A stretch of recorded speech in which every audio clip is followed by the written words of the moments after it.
Good morning, everybody, and welcome to this virtual encounter at St. Thomas University College of Law and its John J. Brunetti Human Trafficking Academy. Today, we are starting the celebration of the 107th Day of Migrants and Refugees. I am Roza Pati. I am Professor of Law here at St. Thomas. I also direct the John J. Brunetti Human Trafficking Academy, and I am the Executive Director of the Master of Laws and the Doctorate of the Science of Laws in Intercultural Human Rights. Let us start by taking a moment and join Sister Evelyn Maria Montes de Oca of our own campus ministry as she leads us in a prayer, and we ask for God's blessings. Thank you very much, Dr. Roza Pati. Let us pray. Heavenly Father, in the scriptures, you teach us that for freedom, Christ has set us free, and that there is great rejoicing in heaven whenever someone lost is found, whenever someone excluded, rejected, or discarded is welcomed into the ever wider we of our human family. We ask you to bless our work and our efforts as we begin this online event series honoring the World Day of Migrants and Refugees 2021 towards an ever wider we. Illumine us and help us to reflect on the dignity of every human person and on our call and duty of love to work for and to proclaim freedom to the captives with urgency, relevancy, and clarity. Grant us courage, strength, and zeal to work to build a culture where every person, no matter age or status, knows the right to freedom, to dignity, and love. Guide us as we work to prove that justice and freedom can be achieved for all. May we also rise to the challenge of utilizing our freedom to work for the good of others, for a we as wide as humanity. Help us to be a church that reaches out and a society that seeks to build a we that cares for our common home, learning to live together as one church, one home, and one family. And we ask all this in Jesus' name. Amen. Thank you very much, Sister Evelyn, for this beautiful and heartfelt petition. Thank you for joining us as well. Dear colleagues and friends and my students, Pope Francis reminds us that God created us in his image as a communion in diversity, a we that is diverse, but it is still one that embraces the entire human family with no exceptions, and in which we are fratelli tutti, all brothers and sisters. And let us hear this message from the Holy Father in this brief video.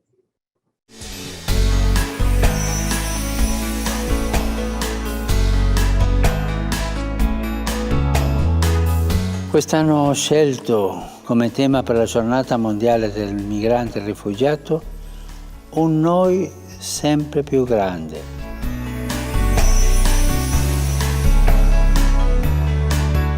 È un invito rivolto a tutti perché ci impegniamo a restaurare la nostra famiglia umana.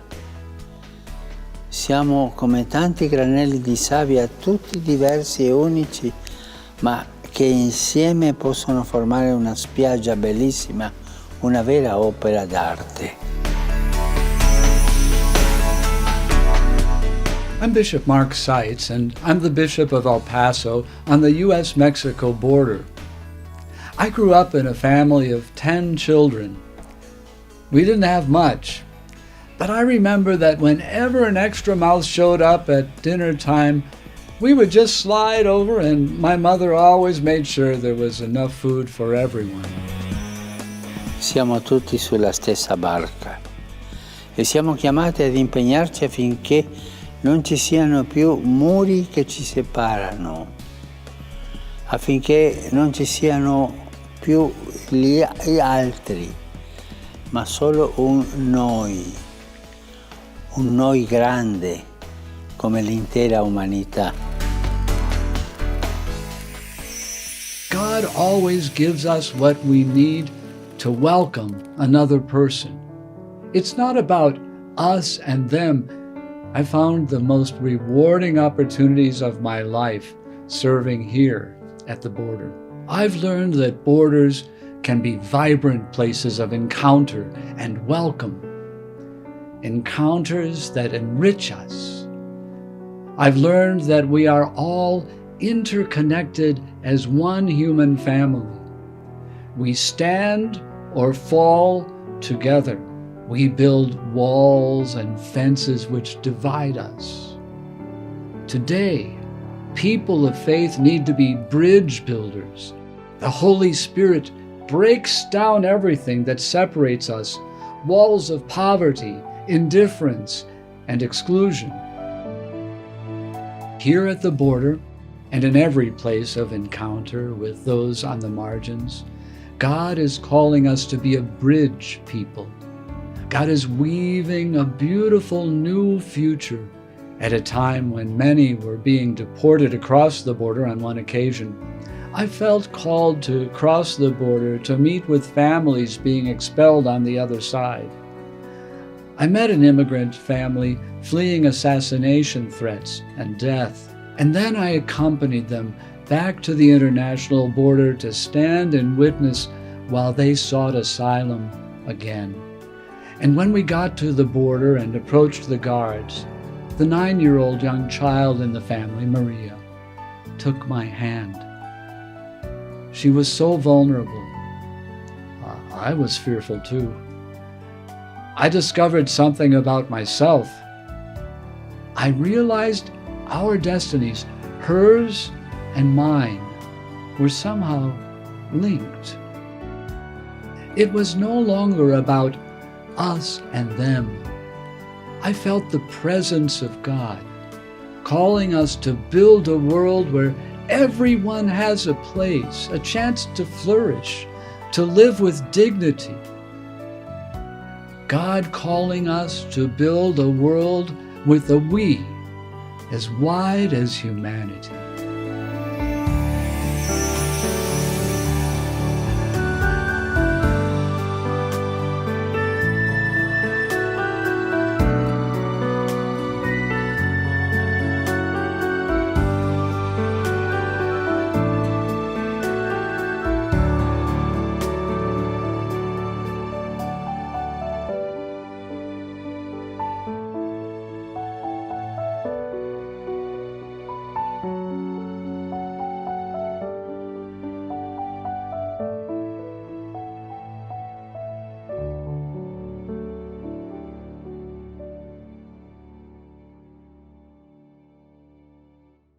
Welcome back.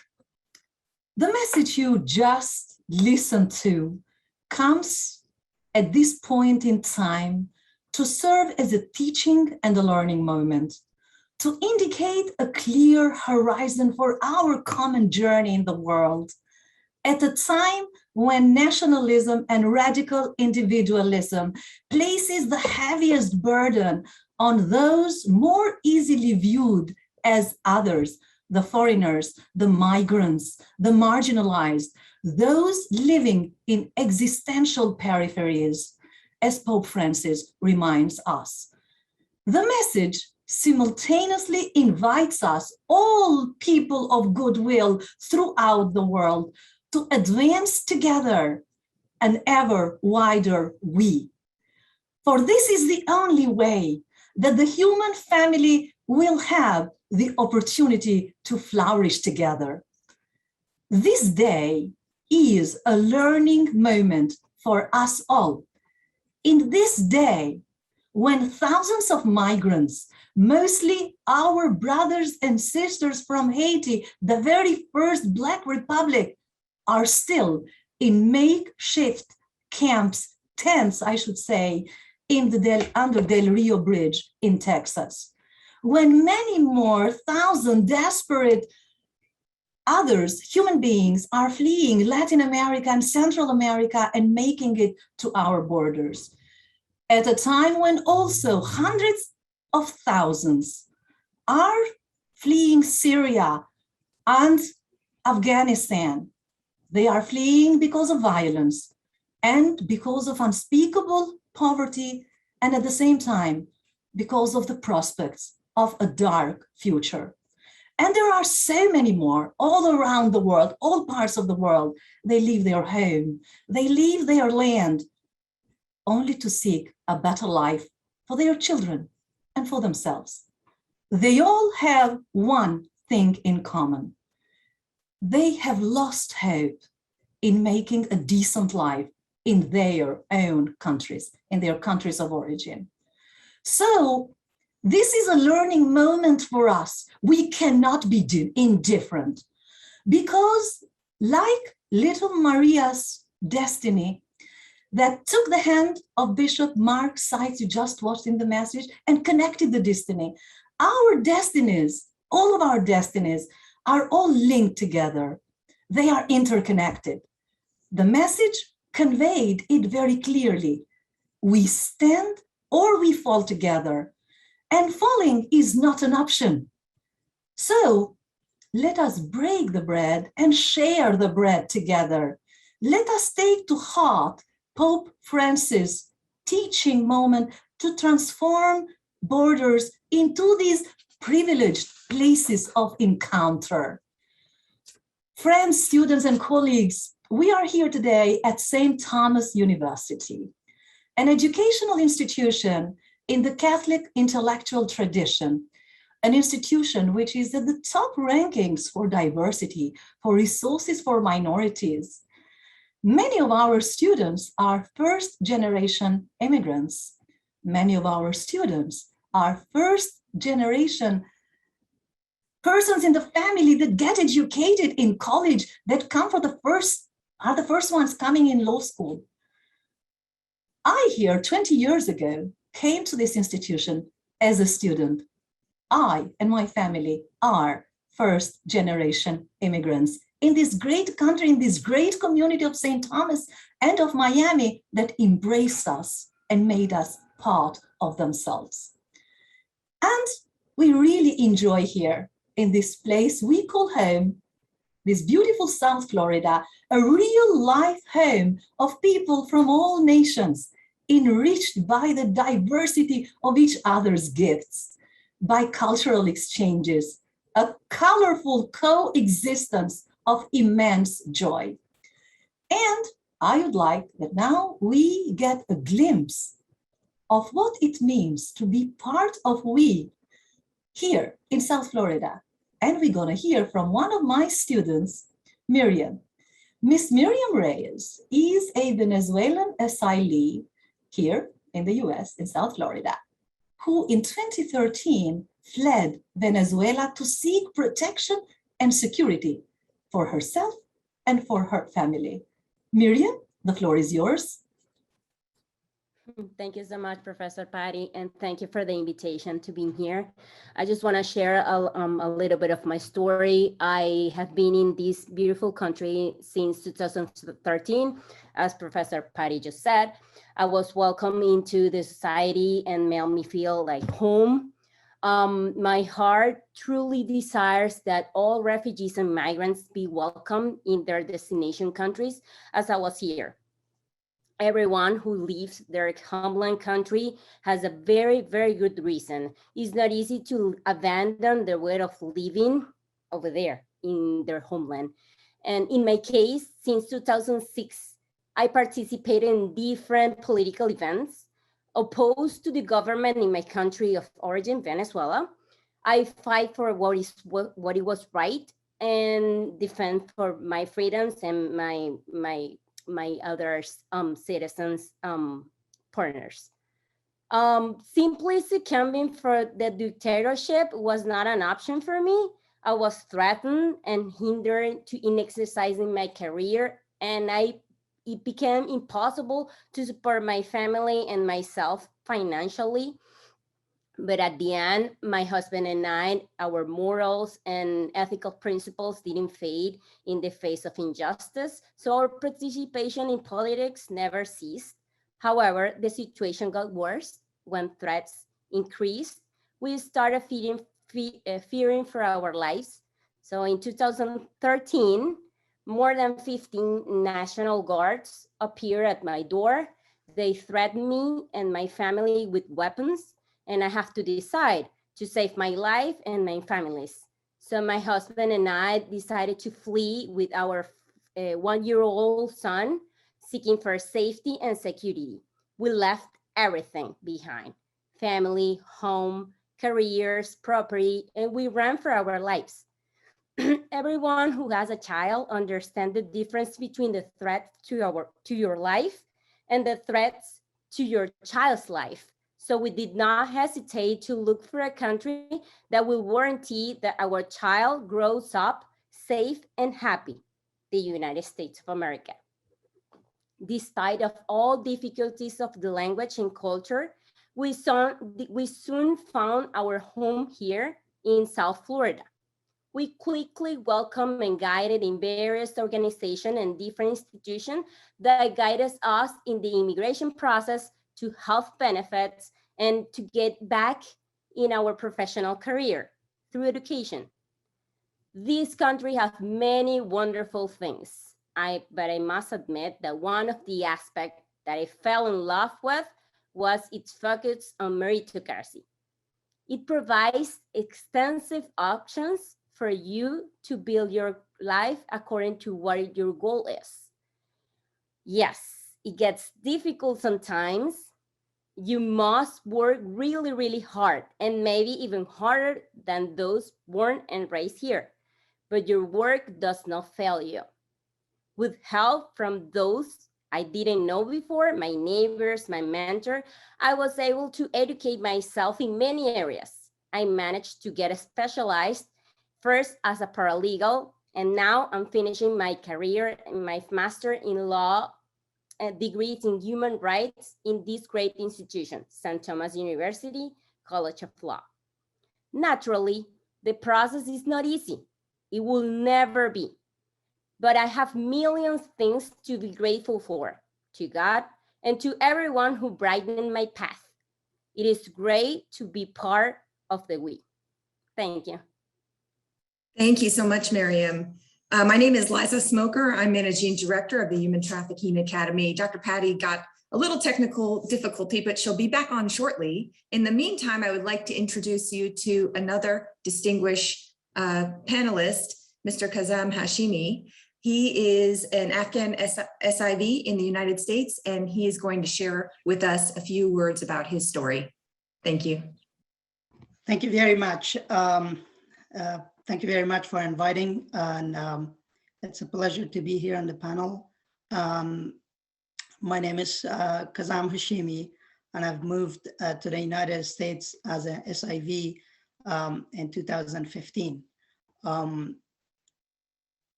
When we moved in the United States, we didn't know what's life like, because as Maryem said, when you move, when you flee your country and go to a different country, you leave everything behind.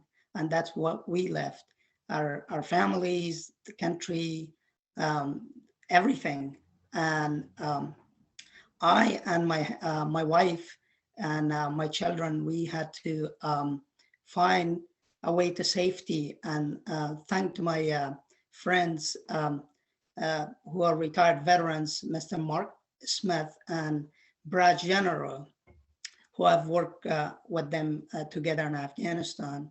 And they helped me get to the United States as an SIV. So when we moved here, as I mentioned earlier, we didn't know what his life would be like. But thank you to every one of them that made it so easy. When we landed here, they all came to the airport and welcomed my family. And at that point, we were all surprised, and my kids, my wife, and we moved home. And when we moved home, to be honest, we didn't know what that would be like. And we immediately felt to be at home. So thank to every one of them. And when we move, well, everybody, when they move their countries to a new country, to a different country, it's hard because you don't know what you expect.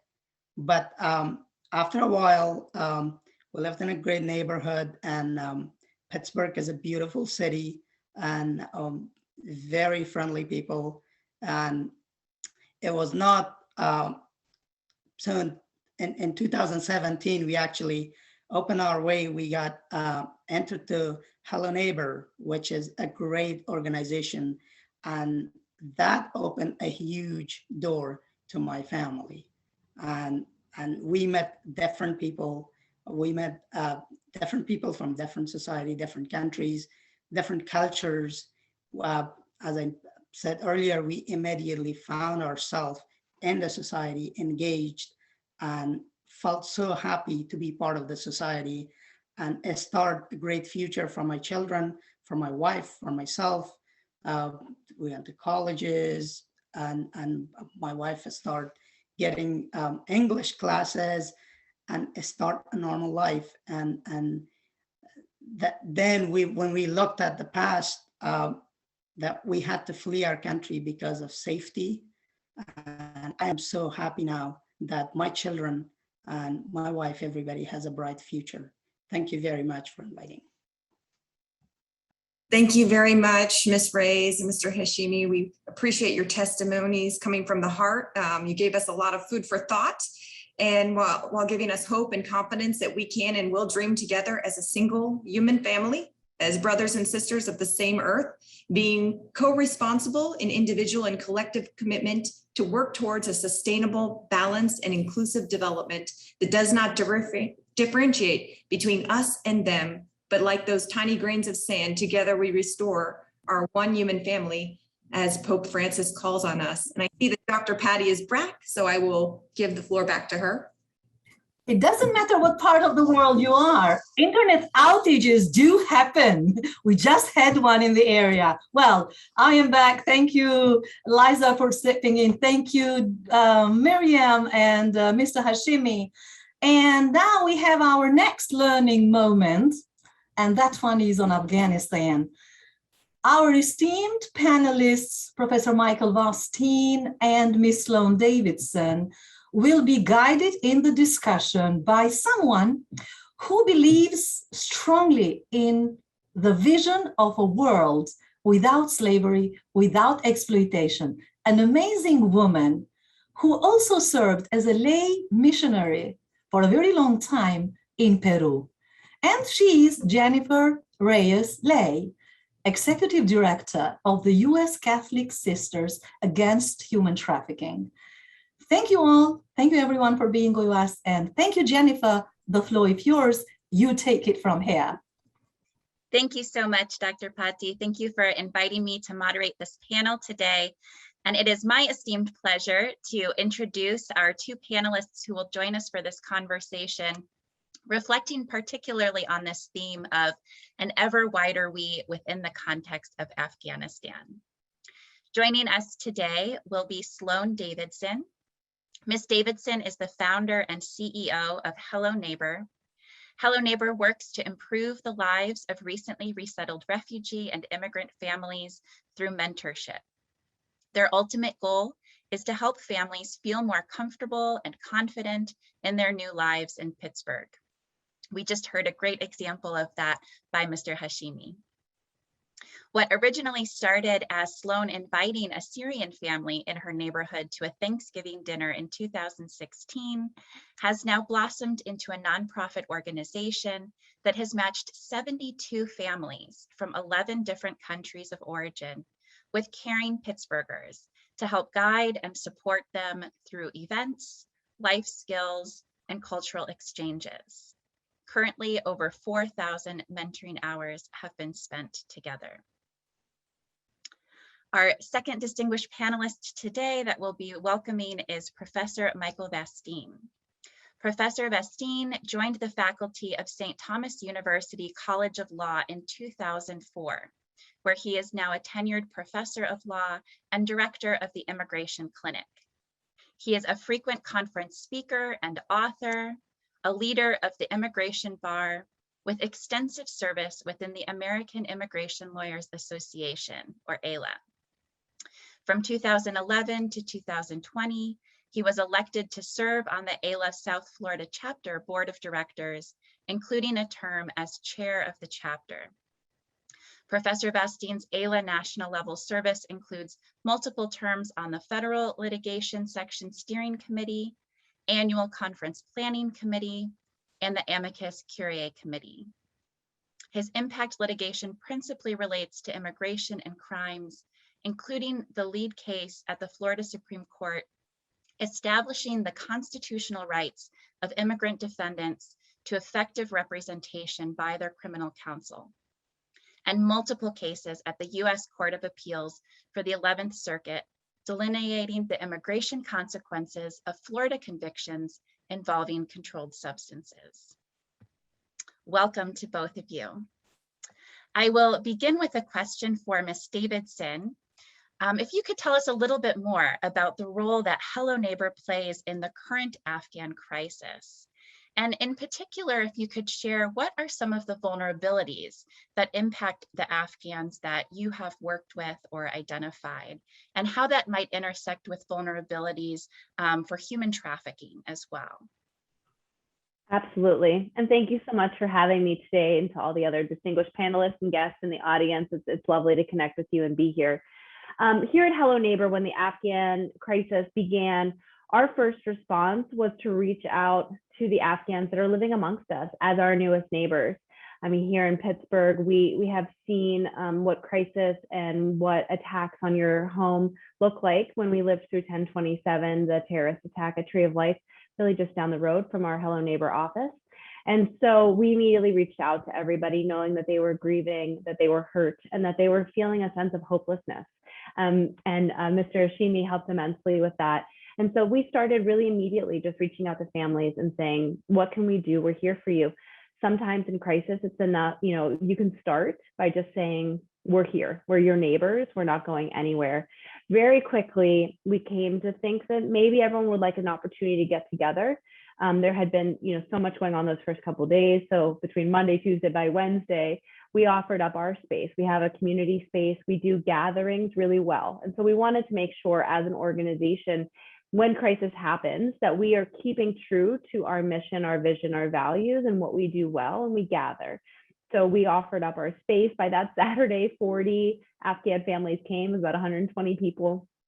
Going to space for the women. The children were playing and doing TikToks. It was lovely to see smiles on their faces while the parents had time to grieve and collectively be together. Food served by an Afghan restaurant. But more importantly, we also invited the mosque, resettlement agencies, the Council for Islamic Relations, and we were helping to collect names for potential extractions and really helping to provide just like a safe space for the Afghans to be. So I think that's the first piece that I am encouraging everyone to think about as I talk, not just here on this panel, but with other organizations around the country. Yes, we are very focused on how we can bring our newest Afghan neighbors to live amongst us and to support them on that road to self-sufficiency and rebuilding their lives from scratch. But let's not remember the many, many that are already here and are contributing, and how we can provide support to them. In terms of other things that Hello Neighbor is doing, we currently in our 4.5 years of existence have really focused on what we call post-resettlement. So our services have really been for people who are here between 6 months and 5 years. Starting this upcoming fiscal year, I'm very excited to share we're becoming a resettlement agency through USCRI. And so we will be doing direct R&P, reception and placement. That includes refugees, that also includes SIVs, and then it also will include the APA, the Afghan humanitarian parolees. And so we're currently in the space right now of gearing up for what that will look like. And it's including a community sponsorship model. So we did win a very competitive grant through the Community Catalyst Award to incorporate community sponsorship, which really is both a throwback and an innovation to traditional refugee resettlement, because it does involve, the community and the whole process. I think the risk that you asked about as I sort of move towards wrapping up on human trafficking, everybody who is coming from a marginalized situation, who has experienced trauma, And so this is not PTSD, this is persistent trauma. This is not just the trauma of leaving their homes and being here, it's then being here. And, the problems don't go away when you land in America, a new set of problems emerge. And so I think of it as persistent trauma, and we are working through that. And even as a provider, there's secondary trauma for all of us. But to focus on the Afghans, I think that anyone that is in that vulnerability place is at risk for being taken advantage of on the low scale, and at the top end to really being at risk for very high impact situations like trafficking. And I think the best thing that community-based and grassroots organizations can do is remember that we are the voice in the community. We have those trusted relationships, and to be able to recognize when triggers or other factors are coming up, or people really are entering that more high risk category. Thank you so much, Ms. Davidson. And what a beautiful image, in the beginning of your sharing of that of everyone gathered around table together, sharing, being able to tell stories, to grieve. It's such a beautiful example of how you all are living that call. And thank you for that reminder too, that the vulnerabilities and the trauma, excuse me, doesn't stop, once somebody leaves their homeland. It continues even after they arrive into the United States. And so how can we all be a part of helping to welcome them and to help mitigate those vulnerabilities and that trauma? Turning now to Professor Vastine. You've been recently involved in helping the US allies left behind in Afghanistan, and have stated that this group of people, because of their association with the US, really have become refugees. Can you tell us a little bit more about your work with this particular group of people? Sure, thanks, and thanks for having me.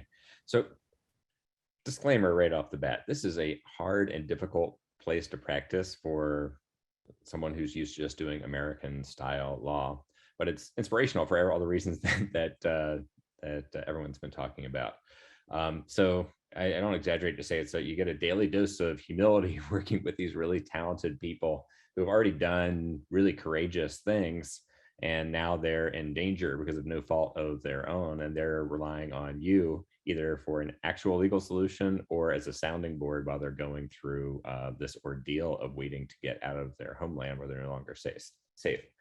So I just want to just backtrack, who are we really talking about here? Who are these interpreters like Mr. Hashimi and the people that we've worked with? I mean, they're because of they're multilingual, and so they're really useful to the U.S. military as linguists, and also like cultural interpretation out in the field. So think about the bravery that's necessary and the danger that's involved, being the personal interpreter for a platoon out in the field, having to navigate their way through dangerous situations the military wouldn't be there if it wasn't hostile territory that they were navigating. And so the interpreters would be really integrated into the platoons. And so, I can't imagine any of us, on our best days, would you want to be in that situation, helping navigate cultural situation in booby-trapped villages, et cetera. So, but year after year, I think that it's safe to say is there's turnover in the U.S. military. People get promoted, people get rotated out, and so the interpreters would many of them would stay on for year after year working with new people. So they really were the experts in the process of the work of the soldiers in the field, and many of them would end up being promoted. People we've worked with ended up all the way up at headquarters interpreting positions or NATO positions. So again, the soldiers rotate out, but the interpreter stays put. And so a really handy thing about this work is, of course, everyone's really savvy, good communicators, good survival skills, because that's what got them this far. And so now they're all trying to use their own wherewithal to get out of danger. But the American political leadership established a program for them because essentially by doing this work for us, if the mission ever ended, they would be on its face, ideal asylees, candidates for asylum, because of collaboration with the foreign occupying power in the view of many. So they set up this program, Special Immigrant Visa Program for Afghan interpreters, where it was based on service. Originally 2 years of service, and then lowered to 1 year of service. then there's an application process. And anyone out there who's dealt with the American immigration system knows in the best of days, that application process is cumbersome. So in the cases that we have going on, the paperwork was rejected. The applicants have to provide a signed letter from the chief of mission, which means it's officially approved by a high-ranking general who was overseeing the mission. But if USCIS is not happy with that letter in some detail with it, even though it's signed by a general, the case is getting denied, or they're going to have to start all over again. So there's some practical issues as well as just administrative delays in these cases that were supposed to be approved in about 9 months, just to drag on for years. So now we've got thousands of former interpreters that are still stuck in a backlog because they had been personally responsible for hundreds of thousands of keeping Americans safe over the years. And that really struck me when there was a tragic blast at the gate of HKIA airport the other day. Is, when we think about the amount of tragic loss that day, and we think about how many lives were saved by this corps of interpreters over the years, and you can really, really appreciate the job that they've done, the real loyalty they've had for our country. So anyway, so now we're really trying to get them out. So I'll illustrate this with an example. And again, this is not really legal work. The American legal system really is not functioning in Afghanistan. You can't get approved for visas while you're in Afghanistan. You can't get paroled to the United States from Afghanistan because we don't have a functioning State Department there. So the big challenge now is getting out to anywhere. So during the airlift, an example that we had was a guy who had worked really great interpreter, worked his way up the ranks, worked with multiple countries, including NATO, and that's what saved him, as he worked for us as well as other European contributors to the international force. Eventually, he received a letter during all this chaos. He gets an emailed letter, State Department, you and I could make it at home, something that looked this official, saying, come to the airport. And so the first thing is doubts. How are they going to do something so dangerous not knowing if it's correct? So, collaborating with their community of fellow stuck interpreters, trying to get further guidance, is it really safe? And then making runs out to the airport to see what's really going on. Are they going to be able to get through a checkpoint? How aggressive is the Taliban between their home and the airport? Once you get to the airport, how terrible are the crowds? Which gate are you going to go to? And amplified in the family situation, our client was married, so he wasn't leaving by himself. He was leaving with his family, who was also supposed to benefit under a program which theoretically he would get approved for once he got on base or once he got out of the country. But he had a spouse and 2 girls to worry about, and of course, girls have unique problems, and the family is really visible. So ultimately, he wanted another route. He kept delaying and delaying, waiting for these airlifts that we heard rumored that were going to start. He's asking me for guidance. Do you really think I should go, or should I wait another day for the airlift? And how am I helping him from Miami? I'm just, me and our very attentive case manager, we're just taking his calls, trying to give him good advice, which ended with, you got to go sometime. So long story short, he finds himself at the gate to the airport, runs into some German soldiers who get word to someone who he knew. And all this is about relationships, and really great relationships with so many former military officers who, of course, feel responsibility for their troops. And so we've got a WhatsApp group just helping these 2 guys, like 7 or 8 former lieutenant and higher ranked people who feel responsible for it. But eventually someone similarly situated from Germany said, you get back here 5 a.m. tomorrow morning, we'll give you a password, you're going to shout it, we will find you and we'll get you in. So ultimately, I think this client will end up here with a special immigrant visa based on his service. But right now, the Germans airlifted him to Germany, and where he's temporarily being resettled at a place that shall not be named. But again, he cannot be, no, just messing. But this family cannot relax for the reasons that you all are talking about: the trauma, the sense of responsibility for his family he left behind, his closest friend who is a cousin and brother-in-law of himself who he left behind, who we're still trying to get out. And in the same way is helping him facilitate his way out of Kabul into a border where he could be processed. I probably went over my time, but thank you. No, that's okay. Thank you so much. And for really helping to walk us through this current process and so many of the challenges that are coming up for those who, as you mentioned, have been responsible for saving countless lives, in their interpretation and service with all of the U.S. forces who've been serving abroad. So really appreciate you helping to put some of that human face and the struggle on what's going on right now. Ms. Davidson, back to you. I'm wondering if you could share a little bit more about, as people are able to get to the US and to begin to resettle, how important is the role of the grassroots or community-based organizations in supporting these refugees once they arrive here? Absolutely. So everyone is probably aware, but if you're not, there's a lot of different designations that are going on, and there's a lot of uncertainty in terms of who's receiving what services and what's going on. So currently, if someone's being processed if they landed in Philadelphia and they went to Fort Dix in Philly, or they were, landed in Texas and they went to a military base, once they're processed, which includes receiving an EID, that's an employment authorization document, they can walk off and they can go to their location of choice. Now, potentially, with the naming of the former governor of Delaware, Governor Markle, who's in charge now of the Afghan refugee response, there could be changes from a budgetary and federal level that resettlement agencies would be providing support to those Afghans. And so as of right now, an asylee is very different than a refugee. An SIV does receive what is considered refugee services.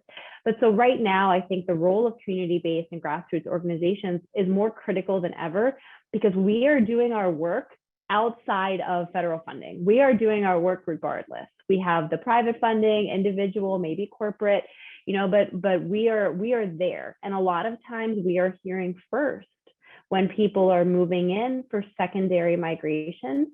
Very frequently in the last 4.5 years, I'd get a call that 10 Syrian families had moved in from Clarkston, Georgia, or Tucson, Arizona, or an Afghan family moved in from San Diego.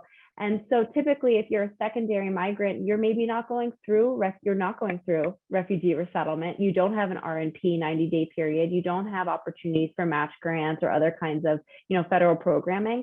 And so you're turning to your community-based grassroots organization to help you navigate everything that happens when you move to a brand new place. Here at Hello Neighbor, we have a lot of robust partnerships. So we're not trying to do it all ourselves. We actually don't do right now employment or housing or school enrollments, but we work with other organizations that do, or we know the right people to send that email to say, hey, we're sending in a family. Can you help them out? So I think that it's a good thing to remember that the system is very complicated. I would arguably say it's complicated on purpose, because if everyone understood all of it, they'd want it to change. And so the different designations, the way those federal funds go, where they expire, where they extend to, where they don't go, I think that is complicated by design. And the system has not changed since 1980, but the world drastically has. And so when I look at the role of smaller organizations, we are being asked to do more with less, certainly in the last administration, but that is continuing on. And we are frequently that first door knock to help figure things out and figure out how to navigate with families. Thank you so much. It's helpful to hear how, those locally on the ground in their community can get involved. Professor Vastine, you're working really on this international level, as you mentioned. You're in Miami, you're trying to coordinate with people in Afghanistan and Germany based on that last story. Can you tell us a little bit more about some of this international, collaboration? Who are the different people and groups and agencies you're working with?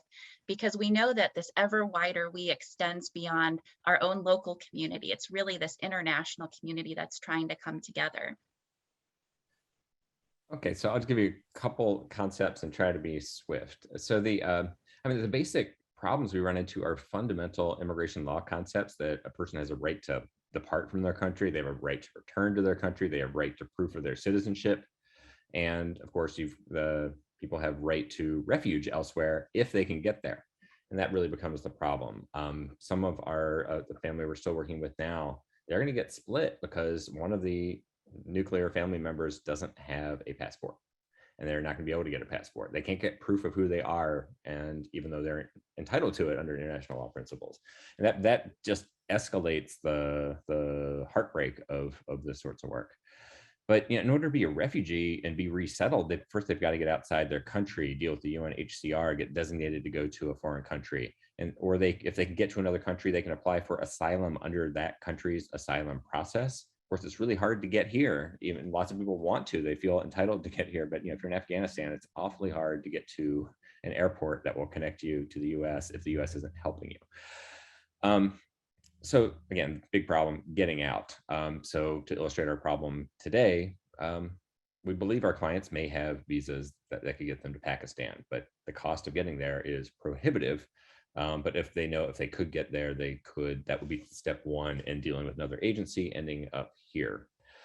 So I don't think we can't go through this without just sort of touching on why this program has taken so long from the domestic perspective. And it goes back at least to 9/11 and the DHS, or then USCIS, I guess, probably setting up the NSEERS program, a registry program just for Muslim immigrants. And that class of refugees who were, many of whom were collaborators in Iraq, and ended up getting into that net. We all know about the well-publicized Muslim bans, and in the papers just last week, the purposeful slow walking of the SIV program out of concern of who was going to be admitted. But that's just the stepchild of a former massively problematic program we had that probably everyone here, few people have heard about, that we call CARP, not the fish, CARRP, Controlled Application Review and Resolution Program, which was a Muslim-specific program, discrimination to make sure that they could not receive visas that ran secretly by the US government until it was exposed and modified. But under that program, every federal law enforcement agency had to weigh in and affirmatively say that any applicant was not a security risk. And you can imagine what that did to applications, because that's not what the FBI and CIA are doing every day. They're doing other things, not weighing in on security concerns of tens of thousands of applicants from this part of the world. So anyway, so there's a tradition for this sort of problem, and lawsuits have not really broken it, and it ends up to where we are now. The most troubling process of that was, if someone really threw a fuss about their slow case, there was a direction to find a contrived reason to deny their application if they were causing too much trouble. So anyway, so out of that, we have this program of people that are utterly sympathetic to the US military, getting US military assistance, and that's really what's going to help us get where we need to go. But the SIV program doesn't help everybody. Remember, we do force magnification in military pursuits around the world with contractors. They can't get signed off on by a general because they didn't work with the US military. So there's parallel programs to try to help them. Otherwise, there's something we call humanitarian parole. Again, this can't be granted and taken advantage of while anyone is in country, but for $500-600, anyone can apply to be humanitarianly paroled into the United States from abroad. And a good reason for that would be, I need to get there because my SIV is still pending. And theoretically, those could be approved in an afternoon or days. It doesn't turn out to really work that way. But so I think those of us on this side of the ocean are, you grab a case and then you try to grab your congressional delegation and have them flag the case so it gets some form of attention. Because you can think every family member really is, so many people are eligible to flee persecution, and they say, I need to apply for asylum in the US, whether it's based on religion, they're not extreme enough, their politics, they work with the Americans, or they like the old government, race and tribal affiliation. We've seen how that's played out since the country fell, the sort of the balkanization of the various tribal regions of Afghanistan, or gender. Gender can be a basis for asylum, and guess what? There's tremendous problems plaguing a huge percentage of Afghanistan. So with that, I will stop. But if they get here, it's like from the airports, hopefully there are easy applications, because an SIV applicant who is successful comes to the US with their residency. Why? Because if they had come and applied for asylum, they would have gotten their residency status in a year. And so since we know who they are, it should be an easy process, theoretically, if they can just get here. But that's where people in the community that want to volunteer, they'll need applications for work authorization once they're here, et cetera, that the grassroots organizations and their heroic work are doing the bulk of. But anyone who wants to get plugged in really should reach out to one of those organizations and see what you can do. Thank you so much. And that's a great leeway into my last question for the both of you. If you could each just take a minute or so to share a little bit about, what ideas or suggestions you have for how our audience, those listening in today, from their homes with either their jobs or their communities that they're connected to. What can they do to really get involved and make a difference to help mitigate some of these vulnerabilities that I know from my organization's perspective, we know that traffickers, take advantage of people in vulnerable situations when they don't have jobs, they don't have a safe place to live, they don't have those family or community connections to kind of keep an eye on them and keep them safe. So what are some of the things that people can do, to get involved in this process and be part of the welcoming community? Whoever wants to start first, maybe we'll go with Ms. Davidson and then Professor Vastine. Happy to. I always talk about it like time, treasure, and talent. So people have different spaces in their lives and what they can do. I always say someone who's on a partner track at a big law firm probably does not have a lot of time, right? So let's sort of recognize where people are at in their journey. Certainly, donations are always very important to organizations, especially grassroots community-based ones. But I tend to say, look at your own life and where you have to give and feel really empowered for what you can do versus guilty for what you can't. People are always saying, oh, I gave $5, I wish it could be 50, or I gave 1,000. I volunteered with you all weekend. I wish I could, take off a whole week. We really encourage people to feel empowered for what they can do. And so I would say the number one thing is look at, where you work, where you go to school, where you shop, where you pray. Look at your own community and think about what that hyper-local response could look like. Of course, there's a response that happens across your region, across the country, internationally. But a big part of the success that I think we've seen in Hello Neighbor and in organizations like ours across the country, because we're not just here in Pittsburgh, we have the Hello Neighbor Network, which is a coalition of 23 organizations in 17 states that do the work similar to us.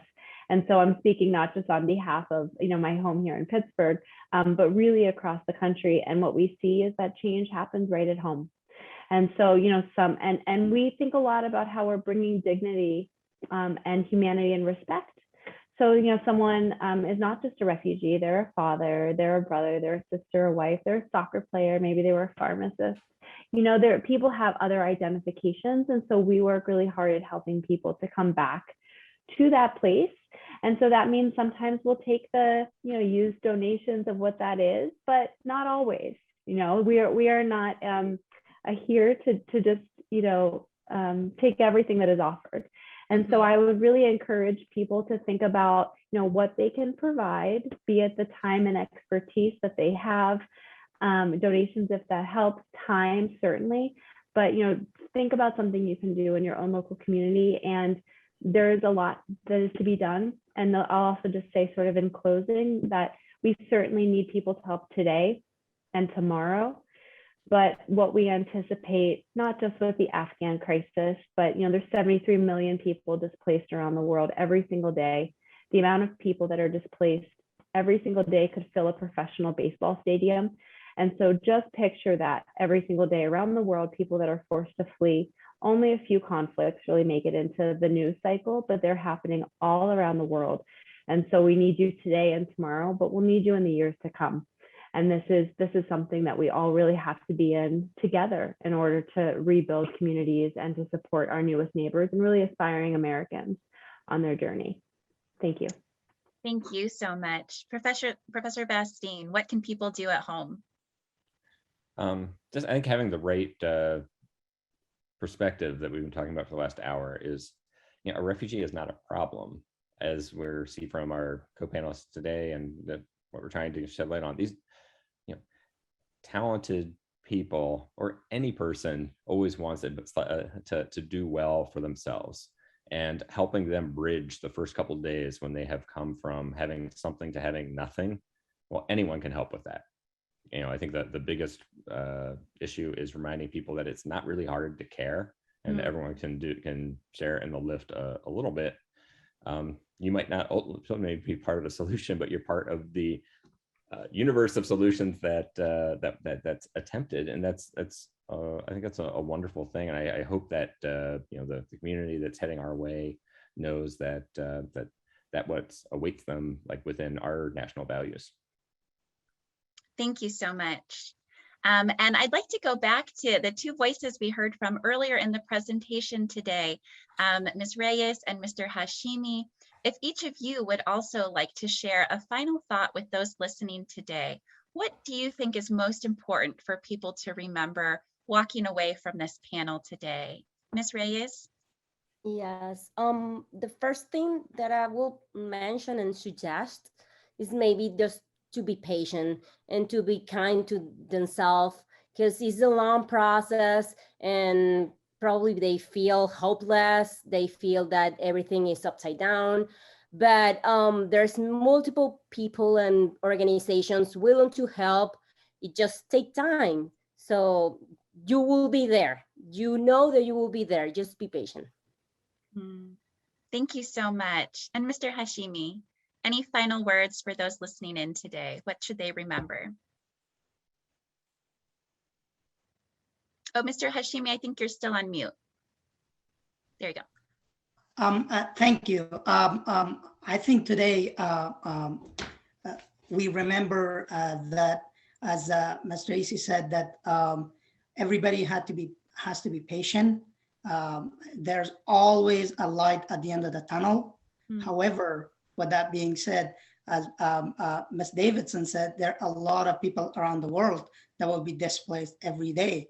However, in terms of Afghanistan, there is a human crisis there. So I would suggest everybody, any organization, anyone who hears us, please get your hands together and help Afghans, not only those who have worked with the US government and their life are in danger, but based on the World Food Program, WFP, 9 out of 10 Afghans do not have enough food in their table right now. And that's heartbreaking. And all of those people who have worked with the previous government have not been paid for past 3 months. And there's no banks there. There's basically whatever you have in your saving, when that's over, it's over. Wow.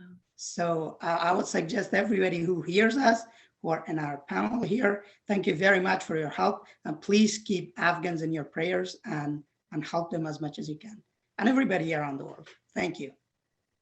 Thank you so much. And we certainly will. We will continue to keep all of those who've been impacted by the Afghan, crisis right now in our prayers, those in Haiti, and as was mentioned, the millions of people around the world who are being displaced every day and looking for safety and shelter.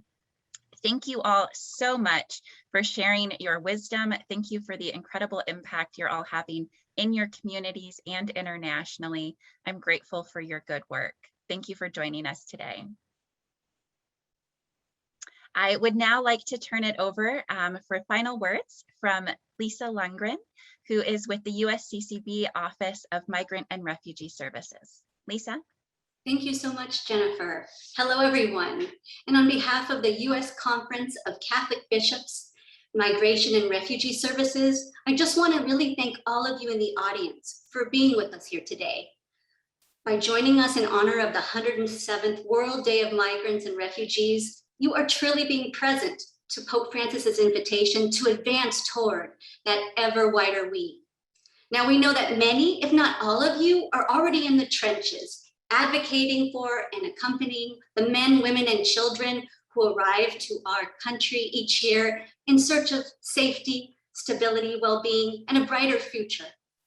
So we greatly appreciate the work that you do day in and day out, whether that be through prayer, awareness raising, or action. And thank you also for helping us to amplify this critical message of embracing and cherishing people on the move as our neighbors. Now, I would be remiss before we close if I did not give sincere thanks to all of our partners who made today possible.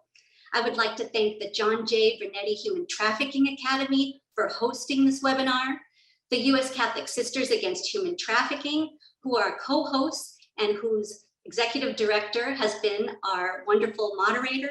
And of course, we are so grateful to our esteemed panelists and speakers for sharing their experience, knowledge, and wisdom with us. As we close today, I'd like to let you know that you'll all be receiving a follow-up email with a survey to complete, and you'll also be getting a link to excellent resources so you can find out right now how you can support refugee populations. And this link is going to contain resources from many people that you spoke with today. Hello Neighbor, the John J. Brunetti Human Trafficking Academy, the U.S. Catholic Sisters Against Human Trafficking, USCCB's Justice for Immigrants campaign, and many more. But for now, let me just highlight a few actions that you'll be able to take. Thousands of Afghan evacuees are now on US military bases, and soon they will be traveling to their new communities throughout the United States to start a new life. So please keep an eye on and contact your local resettlement agency, whether that be a Catholic Charities agency or any esteemed local resettlement organization. They will be able to tell you the type of support that they need right now in your area.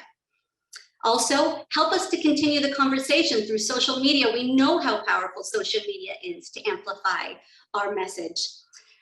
Please talk about how you are working to build communion and encounter with our neighbors, and use the hashtag towards an ever wider we.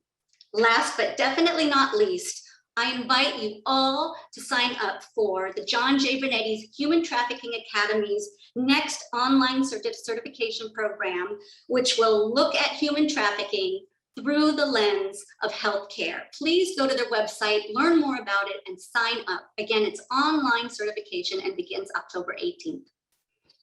Now, let's each of us go back to our stations and continue our efforts to build that ever wider we, which Pope Francis teaches us should be as wide as all of humanity.